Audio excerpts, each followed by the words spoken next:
안녕하세요. 슬기로운 스테이블 코인 생활입니다. 복잡한 코인 생태계의 개념들, 그중에서도 가장 헷갈리는 지점만 콕콕 짚어드리는 시간입니다. 안녕하세요. 오늘 주제는요, 한 청취자분께서 남겨주신 질문에서 시작됐습니다.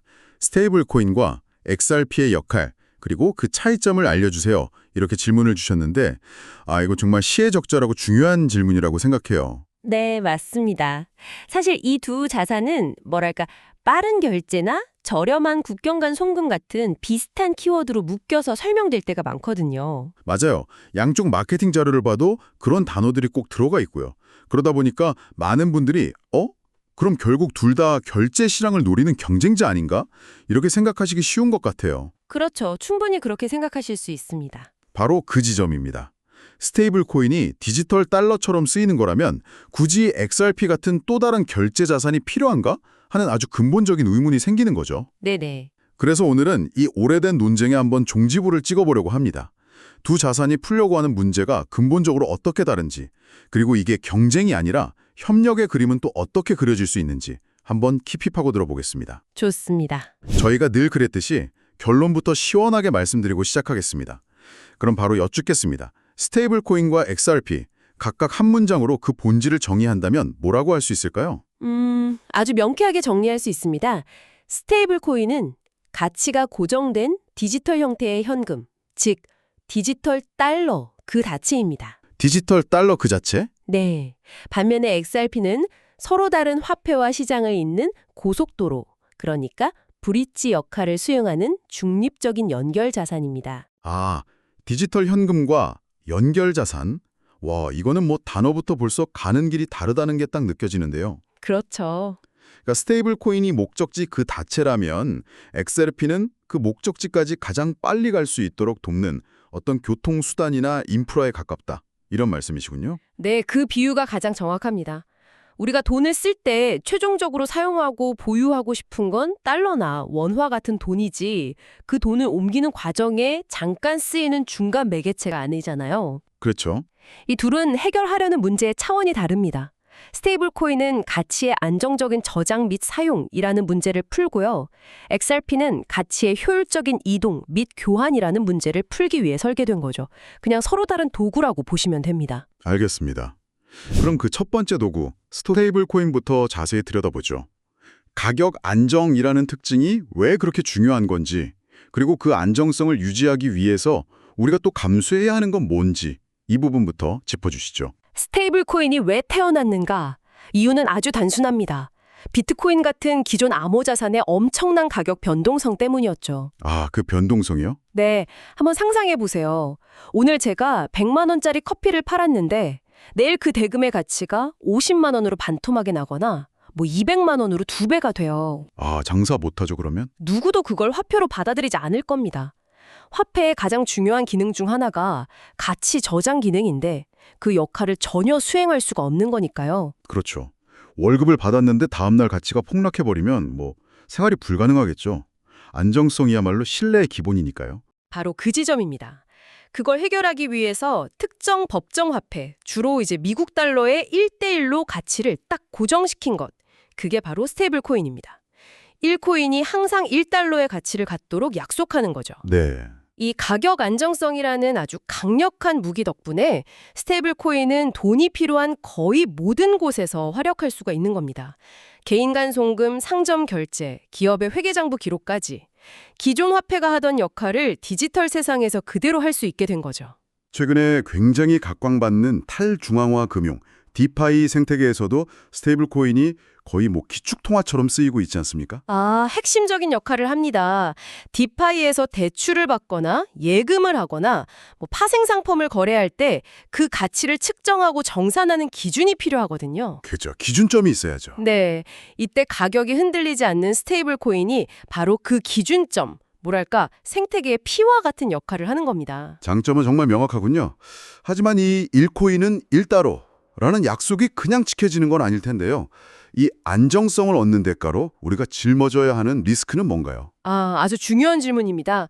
여기서 스테이블 코인의 아킬레스건이 드러나는데요. 바로 발행사에 대한 신뢰 문제입니다. 신뢰요? 네, 그 약속을 지키려면 스테이블 코인을 발행하는 주체, 예를 들면 서클이나 테더 같은 회사가 시중에 유통시킨 코인 수량만큼 실제 달러를 은행에 예치해두고 있어야 합니다. 이걸 저희가 준비금이라고 부르죠. 아, 보증금 같은 거네요. 맞습니다. 우리는 그 준비금이 정말로 존재하는지, 또 발행사가 정직한지, 그리고 우리가 원할 때 언제든 스테이블 코인을 실제 달러로 바꿔줄 능력이 있는지를 그냥 전적으로 믿어야만 하는 겁니다. 결국 시장의 가격 변동 리스크를 발행사에 대한 신용 리스크와 맞바꾼 셈이네요. 만약에 그 신뢰가 깨지면 어떻게 되나요? 끔찍한 사태가 벌어집니다. 2022년에 있었던 그 테라 루나 사태가 바로 대표적인 예시죠. 아, 기억납니다. 당시 테라 스테이블 코인 UST는 실제 달러를 중미금으로 쌓아두는 방식이 아니었어요. 자매 코인인 루나와의 어떤 알고리즘을 통해서 1달러 가치를 유지하려고 시도했거든요. 네. 하지만 시장의 신뢰가 한순간에 무너지니까 그 알고리즘은 그냥 작동을 멈췄고 두 코인의 가치는 거의 휴지 조각이 되어버렸습니다. 수십조 원이 증발했죠. 이 사건이 스테이블 코인의 안정성이 얼마나 신뢰라는 보이지 않는 기반 위에 서 있는지를 아주 극명하게 보여줬습니다. 정말 중요한 지점이네요. 스테이블 코인을 볼 때는 단순히 편리함만 볼 게 아니라 그 뒤에 있는 발행사의 신용도나 준비금의 투명성, 규제 준수 여부까지 정말 꼼꼼히 따져봐야 한다는 말씀이시군요. 그렇습니다. 자, 그럼 이제 두 번째 퍼즐 조각인 XRP로 넘어가 보겠습니다. XRP는 가격이 변동하는데 어떻게 빠른 결제에 사용될 수 있다는 건가요? 다리 역할이라는 게 구체적으로 어떤 그림이죠? XRP는 출발선부터가 다릅니다.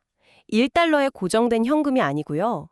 그 자체로 독립적인 가치를 가지면서 시장에서 가격이 계속 변동하는 XRPR 네트워크의 고유 자산이죠. 네. XRP가 풀려는 문제는 국가 간 송금 시스템의 아주 고질적인 비효율성입니다. 예를 들어서 한국에 있는 기업이 멕시코에 있는 파트너사에게 대금을 보낸다고 한번 가정을 해보죠. 보통은 은행을 통해서 송금하겠죠. 제 원화를 달러로 바꾸고 그 달러가 여러 중개은행을 거쳐서 멕시코 은행에 도착하면 다시 페소로 환전되는 생각만 해도 복잡하고 느린 과정을 거쳐야겠네요. 정확합니다. 그 과정에서 며칠씩 시간이 걸리고 단계마다 수수료가 붙어서 최종적으로 받는 금액은 줄어들죠. 특히 원화랑 멕시코 페소처럼 직접적인 외환 거래 시장이 발달하지 않은 통화상의 경우에는 중간에 무조건 달러를 거쳐야 해서 비효율이 극대화됩니다. 유동성이 다 파편화되어 있기 때문이죠. 바로 그 파편화된 시장들을 연결하는 게 XRP의 역할이라는 거군요. 맞습니다. XRP는 이 복잡한 중간 과정을 그냥 건너뛰는 고속도로를 제공하는 겁니다.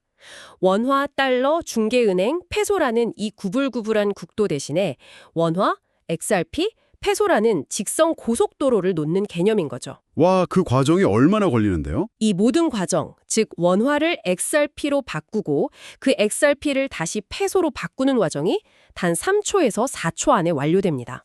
잠깐만요. 여기서 되게 흥미로운 질문이 생깁니다.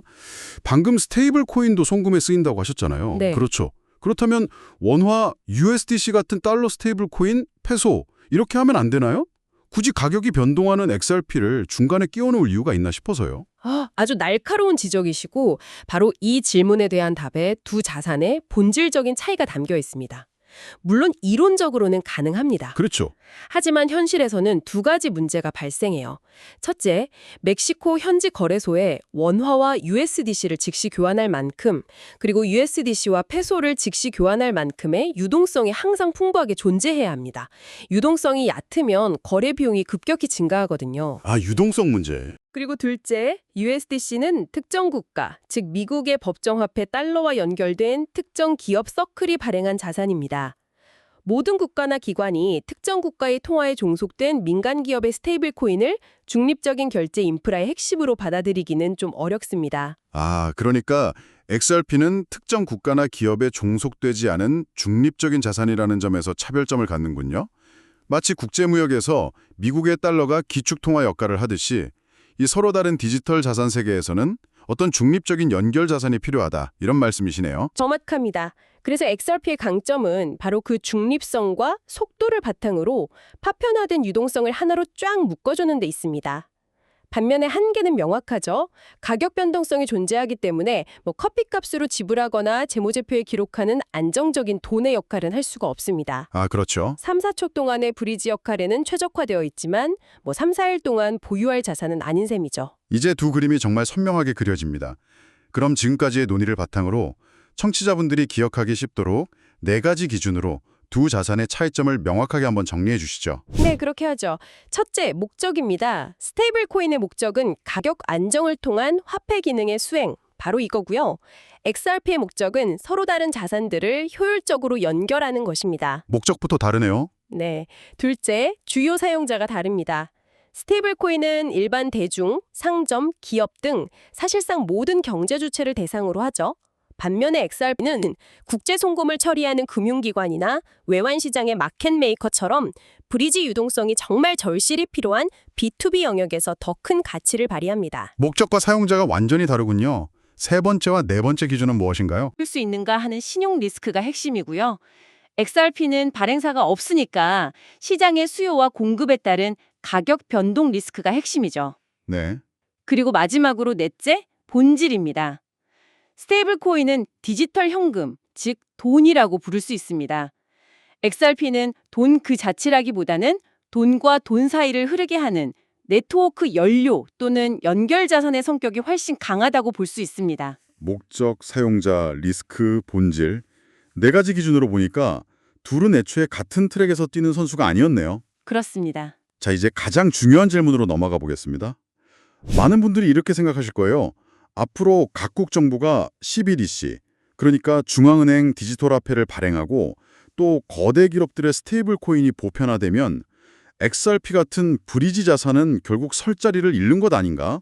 이 질문이 오늘 논의의 하이라이트라고 할 수 있습니다. 그렇죠. 결론부터 말씀드리면 그 반대의 가능성이 높다입니다. 만약에 세상이 단 하나의 CBDC나 스테이블 코인으로 통일된다면 브리지 자산은 필요 없겠죠. 하지만 현실이 과연 그럴까요? 미국은 디지털 달러를, 중국은 디지털 위안화를, 유럽은 디지털 유로를 만들겠죠. 또 민간 기업들도 각자의 스테이블 코인을 발행할 거고요. 오히려 지금보다 훨씬 더 많은 종류의 디지털 화폐가 막 난립하는 시대가 올 수도 있겠는데요. 바로 그겁니다. 미래 금융은요, 뭐랄까, 디지털 화폐의 바벨탑 시대가 될 가능성이 아주 높습니다.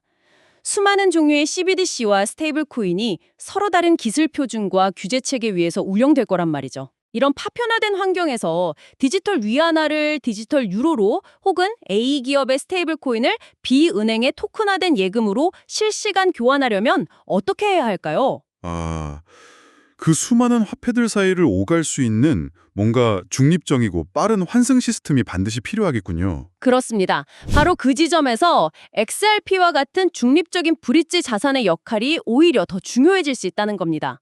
특정 국가나 기업의 이해관계에 얽매이지 않고 모든 디지털 자산 사이를 오가는 공용 고속도로, 즉 인터체인의 핵심 인프라 역할을 수행할 수 있는 잠재력을 가지고 있는 거죠. 와, 따라서 스테이블 코인과 CBDC의 등장은 XRP의 종말이 아니라 오히려 XRP가 해결해야 할 연결의 문제를 더욱 복잡하고 중요하게 만드는 촉매제가 될 수 있습니다. 와, 이건 정말 흥미로운 관점이네요. 경쟁이 아니라 오히려 스테이블 코인이라는 목적지가 많아질수록 그 사이를 잇는 XRP라는 고속도로의 가치가 더 커지는 상호 보완적인 관계라는 분석이시군요. 네, 맞습니다. 자, 오늘 정말 깊이 있는 이야기를 나눴습니다. 마지막으로 이 모든 논의를 딱 한 문장으로 압축해서 청취자분들의 머릿속에 각인시켜 주시죠. 스테이블 코인은 안정적인 가치라는 문제를 푸는 디지털 현금이며 XRP는 파편화된 연결이라는 문제를 푸는 중립적인 브릿지 자산입니다. 둘은 경쟁자가 아니라 미래의 복잡한 금융 시스템을 완성하기 위해 각자 다른 위치에 놓여야 할 필수적인 퍼즐 조각입니다. 필수적인 퍼즐 조각, 완벽한 정리입니다. 질문을 남겨주신 청취자분 덕분에 아마 많은 분들이 막연하게 가졌던 궁금증이 시원하게 해결됐을 것 같습니다. 저희 슬기로운 스테이블 코인 생활은 다음 시간에도 여러분이 가장 헷갈려 하시는 바로 그 지점을 찾아서 명쾌하게 풀어드리겠습니다. 감사합니다. 감사합니다.